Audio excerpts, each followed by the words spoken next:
Niste nam rekli, ministre, koliko iznosi budžet, je li ova cifra koja je juče saopštena, je li došlo do neke izmjene? Jeste, na samoj sjednici vlade smo imali određene korekcije i podešavali smo budžet u dijelu dodatnih ušteda kako bismo predlog budžeta koji je danas došao na vladu sa deficitom od 2,13% spustili na 1,99 i time dodatno doprinijeli onom što je osnovni cilj budžeta, dodatnim mjerama štednje.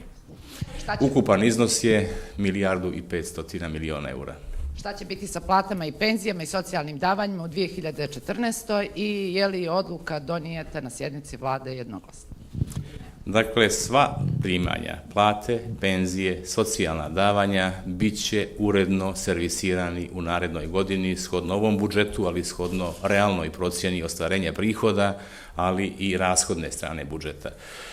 Mi smo imali diskusiju i više koordinacija i unutar vlade, i vladinih komisija, i radnih grupa i čini nam se da smo i neka potencijalno sporna pitanja na putu da riješimo na pravi način. Također, jučer smo imali koordinaciju i sa gotovo svim predstavnicima međunarodne zajednice i prezentovali i mjere fiskalne konsolidacije i elemente koji se tiču ovog budžeta i nadam se da ne prejudiciram ako kažem da smo dobili visok stepen podrške i odobravanja za ono što znači aktuelno budžetsko prilagođavanje aktuelnom ekonomskom trenutku. Da li Niko nije bio protiv, ostala su još neka pitanja oko kojih ćemo se u narednom periodu dodatno, nadam se, dogovoriti. Manojlović. Hvala. Koliko su izdvajanja konkretno za plate? Da li će se penzije usklađivati sa inflacijom i koliko ste planirali da bude nivo zaduženja za narednu godinu? Nisam čuo treće pitanje. Koliko ste planirali da nivo zaduženja bude za sljedeću godinu? Znači, plate u narednoj godini ostaju na istom nivou.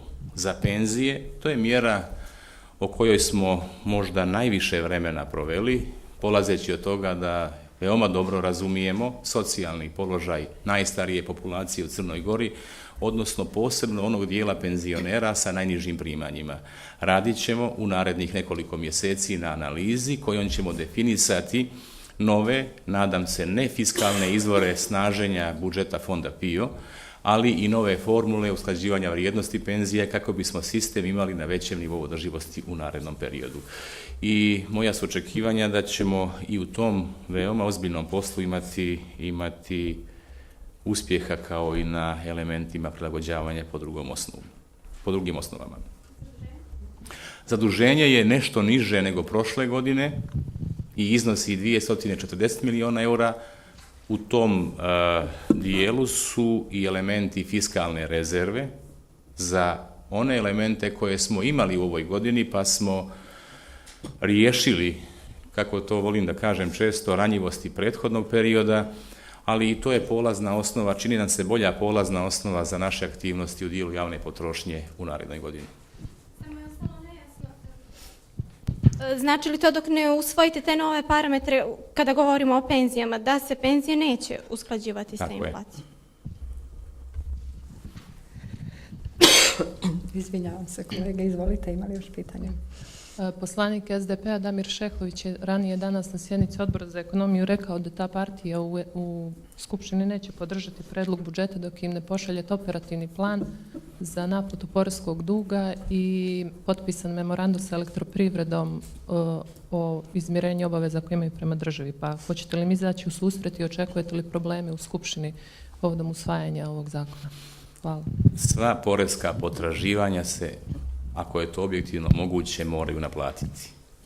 A mi smo, radeći aktivno i potpuno transparentno, pomenut ću samo i bijele liste poreskih urednih obveznika i crne liste poreskih dužnika i nivo poreskog duga, čini mi se u velikoj mjeri otvorili resor prema javnosti. I dobar element tog našeg posla i naše aktivnosti zajedno sa Poreskom upravom i ostalim nadležnim organima za koje je nadležno Ministarstvo financija uspjeli da smanjimo nivo poreskog duga u ovoj godini za oko 25 milijuna eura. Poseban aspekt je dugovanje Elektroprivrede Crne Gore po osnovu neplaćenih javnih prihoda. To sam danas na vladi kazao, ponovit ću i kod vas. svi se ti javni prihodi moraju naplatiti. Shodno zakonu, to su prihodi budžeta, a objektivno se mogu naplatiti. Pogledat ćemo koji je to razuman rok za naplatu ovog segmenta potraživanja kako ne bismo u stvari ugrozili niti kompanijski, niti javni interes. Ja ne vidim problem da nećemo naći zajednički jezik oko ovog važnog fiskalnog pitanja.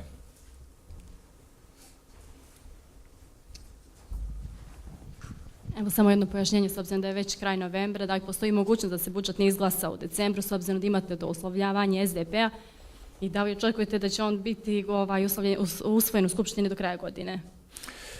Shodno zakonu, budžet se treba usvojiti do kraja godine, ali da vas podsjetim da i snažnije ekonomije, nedavno smo bili svjedoci da je i u Americi budžet odlagan toliko dugo vremena, da postoje problemi usvajanja budžeta i u najsnažnijoj ekonomiji Evrope oko usvajanja budžeta, ali ja ne očekujem da se naš budžet ne usvoji, jer je rađen transparentno, rađen je racionalno i rađen je ambiciozno, posebno sa stanovišta njegove prihodne strane, za koju najveći stepen odgovornosti upravo ima Ministarstvo financija.